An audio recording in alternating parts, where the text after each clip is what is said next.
A very good morning, friends.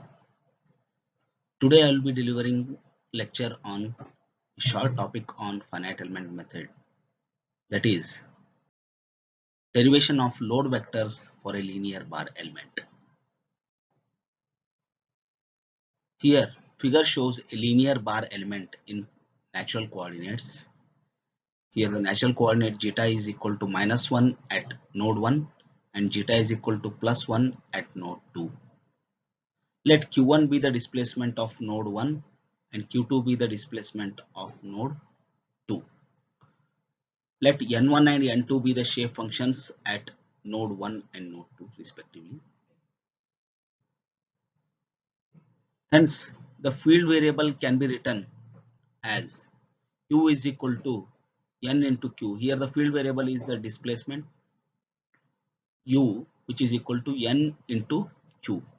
That is n1 q1 plus n2 q2, where n is the shape function matrix which is given by n1 n2 and q is the nodal displacement vector which is given by q1 q2. This is a row matrix and this is a column matrix.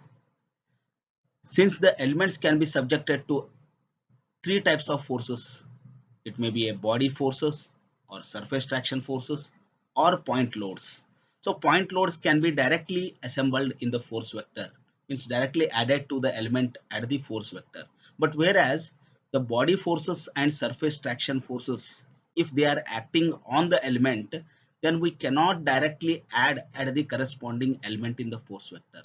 We have to first write down the body force vector for each element or surface traction vector for each element separately, and then we have to assemble it in the force vector to obtain the global force vector. Hence, let us derive the load vectors for body forces and surface traction forces when they are acting on the body.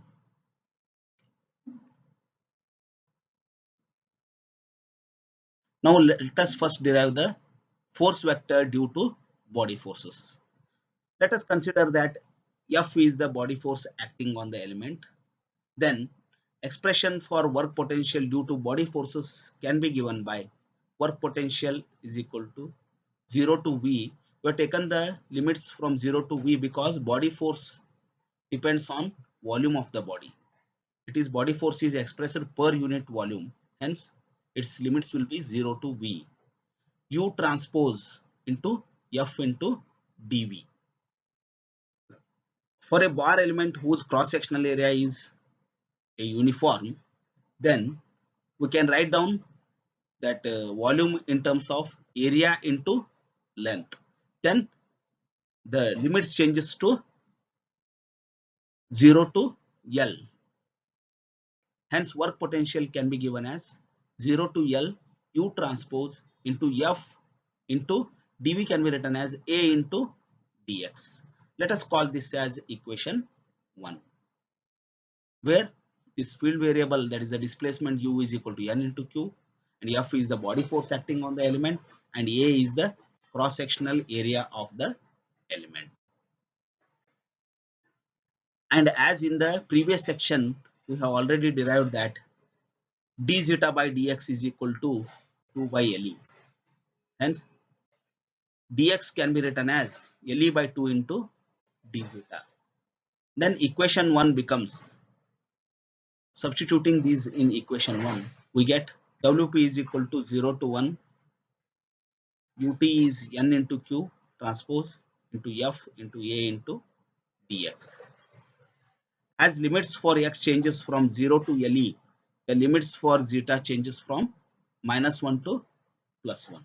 That is, at node 1 x is equal to 0, at node 2 x is equal to Le. Hence at node 1 zeta is equal to -1 and at node 2 zeta is equal to +1. Therefore work potential changes to integration -1 to +1 nq transpose into F into A into Le by 2 into d zeta. So further simplification will leads to F into A into Le by 2 -1 to +1 qt into Q transpose into N transpose into d zeta, because NQ bracket transpose is Q transpose into N transpose. This is from matrix algebra. Therefore, work potential is equal to, let us take this Q transpose outside. So Q transpose into F into A into LE by 2 minus 1 to plus 1 N transpose into d zeta. Let us call this as equation 12. But we know that N is equal to N1, N2 is a shape function matrix. Therefore, transpose of N will be a column vector. And we know that the value of N1 and N2 for a linear bar element is N1 is equal to 1 minus zeta by 2 and N2 is equal to 1 plus zeta by 2. Now here we have to integrate this with respect to zeta, N transpose with respect to zeta between the limits minus 1 to plus 1. And we know that integration of a matrix is integration of each element of a matrix separately. Hence, integration of N transpose into d zeta is integration of this quantity separately and integration of this quantity separately. Okay. So that is minus 1 to plus 1, 1 minus zeta by 2 into d zeta, and here it will be minus 1 to plus 1, 1 plus zeta by 2 into d zeta. That is, which is equal to 1 by 2, and different integration of 1 by 2 is zeta, and integration of zeta is zeta square by 2.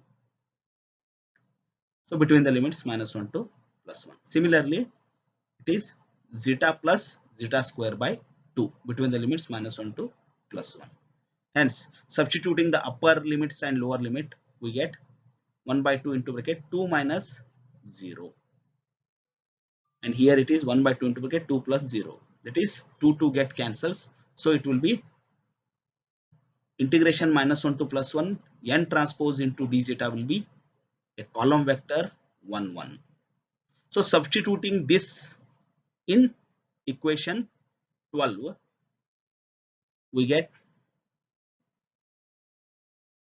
work potential is equal to Q transpose into F into A into LE by 2 into 1 1. So we can bring it to the standard matrix form. Work potential is equal to Q transpose into FE, where FE is this quantity is called as element body force vector for a linear bar element. That is, FE is equal to FALE by 2 1 1. This is the element body force vector for a linear bar element, and this is the work potential for a linear bar element due to body forces. Then, in the similar manner, let us derive the force vector due to traction or surface forces. Expression for work potential due to traction forces is given by work potential is equal to 0 to 0 to S ut into T into ds, where S is the surface area, because the traction forces or surface forces are expressed per unit area. So we have to take the limits 0 to S. For a bar element, again work potential will be 0 to L ut into T into dx, okay, per unit length, where field variable u is equal to n into q and T is the traction force acting on the element, and L is the length of the element.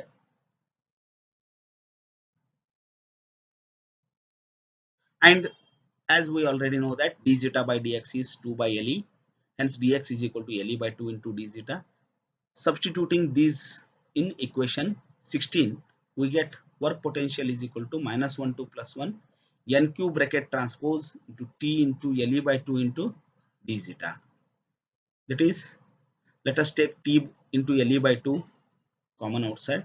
So it will become minus 1 to plus 1 Q transpose into N transpose d zeta. Again it is NQ bracket transpose. It is from matrix algebra.